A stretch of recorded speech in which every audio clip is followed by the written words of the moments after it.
Des combattants et des civils figurent parmi les morts et 3000 décès ont été signalés à Goma, a déclaré Judith Souminoa Tuluka.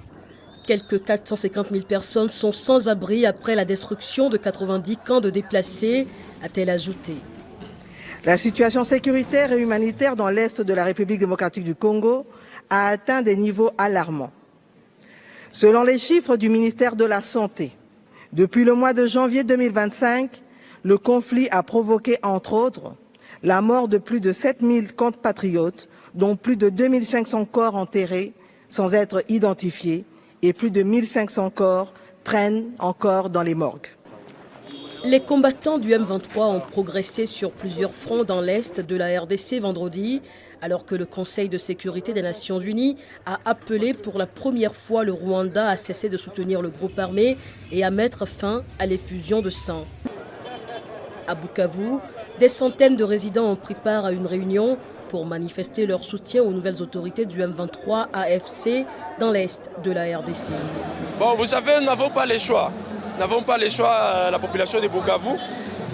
Nous attendons surtout à de l'amélioration des vies. Donc, peu importe ce qui peut arriver, mais l'amélioration des vies seulement. Les boulots et tout comme ça. Qu'on donne les boulots, nous les jeunes, qu'on améliore la vie de tout un chacun étant congolais. Un peu ça. La vie reprend timidement son cours dans la ville de Bukavu. Ce lundi, les écoles ont commencé à rouvrir malgré les réticences des parents à y envoyer les enfants. Nous avons demandé aux parents de nous envoyer les élèves. Partout, les raisons que milite la reprise, c'est que les élèves ont droit à l'éducation parce qu'ils constituent l'avenir de demain.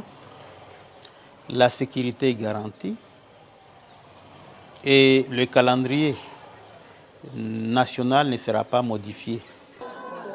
Depuis la chute de Bukavu, les forces armées congolaises battent en retraite sans opposer de résistance significative. La ville de Massissi dans le Nord Kivu et ses environs sont le théâtre d'affrontements quasi quotidiens entre le M23 et les milices pro-Kinshasa de Wazalendo, a déclaré l'organisation caritative médicale MSF.